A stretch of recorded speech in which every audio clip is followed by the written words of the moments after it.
Witcher, a game full of action, adventure, romance, and even trolls that keeps you engaged by the large and beautiful environment and music that you just want to listen to for hours. But let's take a look at Blood and Wine, one of the 3 expansion packs recently added to The Witcher 3 Wild Hunt. Geralt, a man of action who slaughters all in his path, from drowners to griffins to toad prints to panthers to series to bears to high vampires to pixies. We're journeying to a city known as Tucson. As you arrive, you do not have time to relax or enjoy the view, because as soon as you arrive, you are immediately tossed into battle by a knight/giant. Immediately, you're in a battle with this hard giant. It took me an hour to defeat this guy, but once you defeat him, afterwards you get to start an investigation of the killing of the monster of the knights, and then you get to just enjoy the city of Tucson. Colors are popping at you. The villagers are so nice and friendly, unlike Velen or Novigrad, or where they just No, Tucson is different. You feel as if you want to jump into this game yourself and live in Tucson for a long time. Of course, it has its perks of bandits and rotten people, but outside of that, there's so much kindness. As you continue to help the Duchess and Henrietta, she soon gives you a house.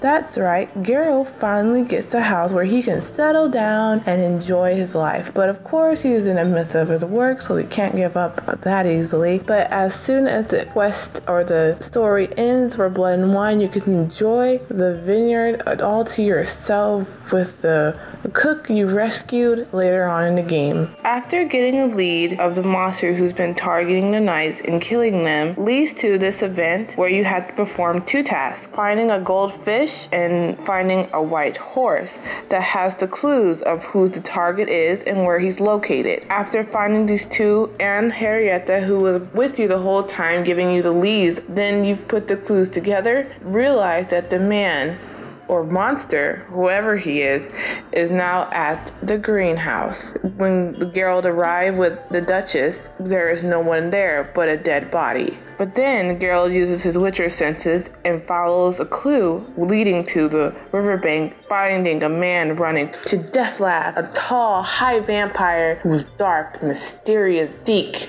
of a character appears, giving you a speech as to why he's suddenly killing these people or why he has to continue these tasks. Did I mention handsome?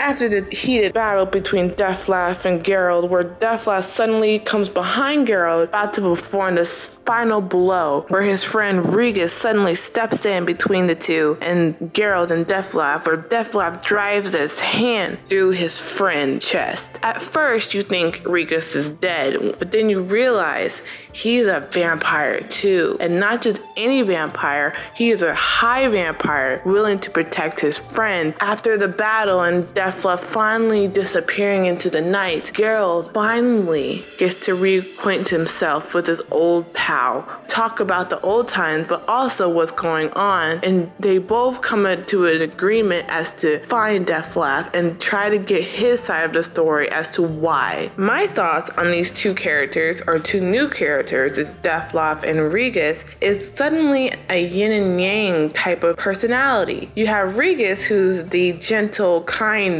friend, but not afraid to tell you like it is, willing to back you up in the midst of battle or stays out of it when needs to. But then you have Deathlab, who's this bad boy but also has this kind side where he's to him and continue to help him even though he's bad for you. And after the mini quest of trying to find Deathlab and fighting so many monsters, so many people to just find the clue as to where he is. Where are you, Deathlab? We finally come to a toy shop. I knew there was a soft side to Deathlab. Afterwards of going to the toy shop and going through another event, you soon come to this event where you're with a Duchess again, and you're going to a party where Geralt has to throw paintballs and get to try different. After the whole spiel, you finally get to investigate a singer who's been hanging out with this tall man who had a lead. I don't know. It was confusing, but it was really fun.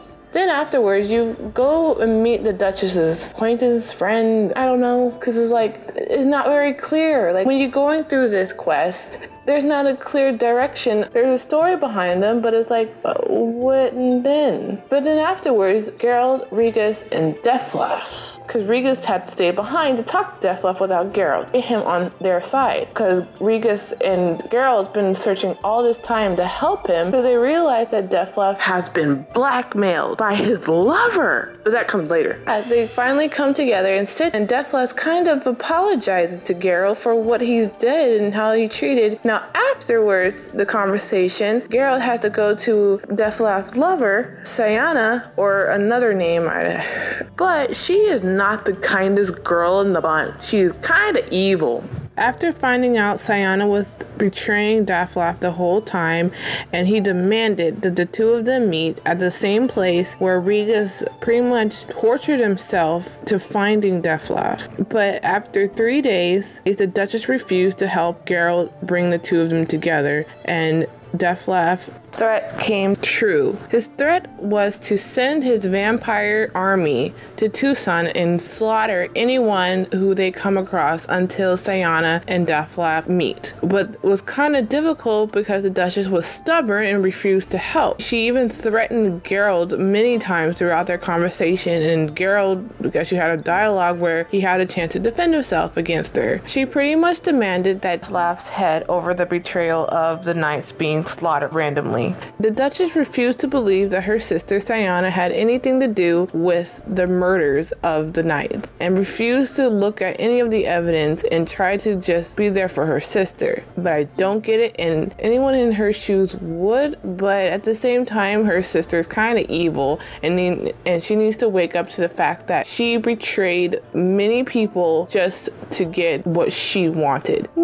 Kind of messed up. So after a fight with this random vampire that suddenly pops up to fight Geralt and the knights, you have two options. Either find the oldest vampire who has the ability to summon Dettlaff at will and kill him, or you try to find Syanna and bring her to Dettlaff as promised. Both of them are not easy tasks to do. Get to relive your fairy tale stories if you choose the role of finding Syanna. Her, and meaning you have to go into Sisters of Syanna and Anna in their childhood playroom, I guess, where you had to find clues as to where she is, because she's not where the Duchess said she was. And after putting the pieces together, they come across the fairy tale book where she's located. Geralt then gets whisked away into the book of fairy tales. But you have to go through a riddle where you have 3 beans and with 3 characters. There is the bears, Red Riding Hood, and the grandma. Then you have the 3 little pigs, and then you have Rapunzel. But you get to ride a unicorn, which was fun. After finding the clue, which I'm not going to give to you because that's cheating, 3 beans, the stalk grows and you have to fight, you guessed it, the giant. After defeating the giant, you get out of the book and you finally connect Syanna and Dettlaff together. But he is not the happiest camper ever, because he really thought Syanna loved him, but she just wanted to use him, which was messed up.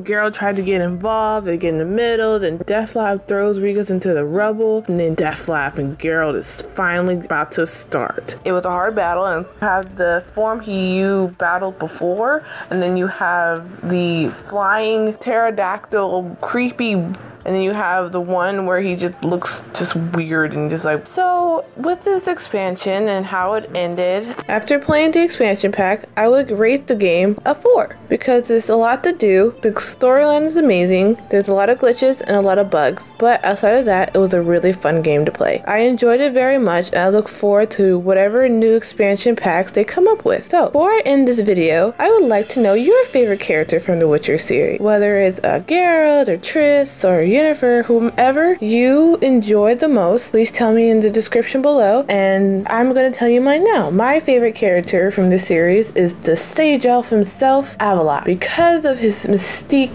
his voice, his So yeah, that's my character. I would like to know yours. Please leave it down below, and also check out my media. Check out my Facebook, my Instagram, my Twitter. I am on those social medias all the time. And yeah, if you feel like this video and you want more, please like, comment, and subscribe for more videos in the future. Peace out.